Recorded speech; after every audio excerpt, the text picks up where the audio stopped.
एक छोटे से गांव में यशोदा नाम की एक गरीब औरत रहती थी। उसका पति बहुत पहले गुजर चुका था और अब उसका एक ही सहारा था, उसका बेटा माधव। माधव पढ़ने में बहुत तेज था, लेकिन घर की हालत ऐसी थी कि दो वक्त की रोटी भी मुश्किल से जुट पाती थी। यशोदा दिन रात दूसरों के खेतों में काम करती, लकड़ियां काटती और किसी तरह अपने बेटे की पढ़ाई का खर्च उठाती। कड़ी मेहनत के कारण उसके हाथ बहुत खुरदरे और कठोर हो गए थे। लेकिन जब वो उन्हीं हाथों से माधव के लिए खाना परोसती, तो माधव को लगता जैसे उसमें दुनिया भर का अमृत घुल गया हो। माधव अक्सर पूछता, माँ, तुम खुद हमेशा कम क्यों खाती हो? यशोदा मुस्कुराकर उसके सिर पर हाथ फेरती और कहती, मुझे भूख कम लगती है बेटा, तू पेट भर के खाया कर, तुझे अभी बहुत बड़ा आदमी बनना है। शहर का सफर और दूरी समय बीतता गया। माधव की मेहनत रंग लाई और उसे शहर के एक बड़े कॉलेज में दाखिला मिल गया।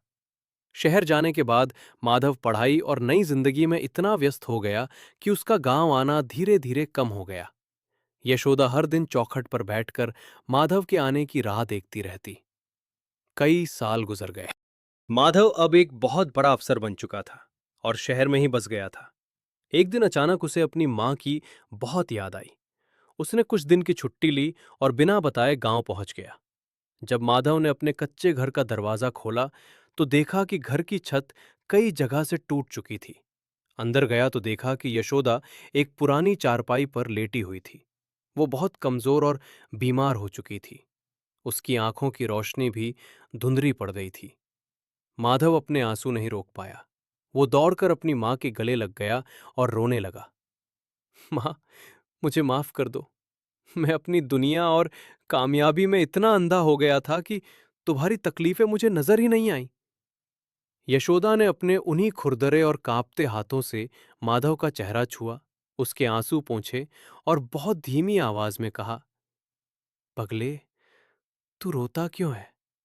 एक मां की सबसे बड़ी दौलत तो यही है कि उसका बच्चा अपनी मंजिल तक पहुंच जाए। आज मैंने तुझे इस मुकाम पर देख लिया। अब मेरी जिंदगी में कोई शिकायत नहीं बची।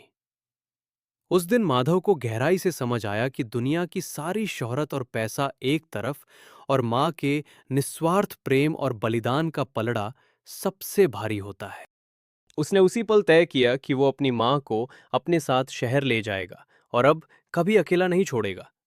माता पिता का प्यार दुनिया में इकलौता ऐसा प्यार है जिसमें कोई स्वार्थ नहीं होता। हम जिंदगी में चाहे कितने भी ऊंचे मुकाम पर पहुंच जाएं, हमें उन लोगों को कभी नहीं भूलना चाहिए जिन्होंने हमें वहां तक पहुंचाने के लिए अपना सब कुछ कुर्बान कर दिया।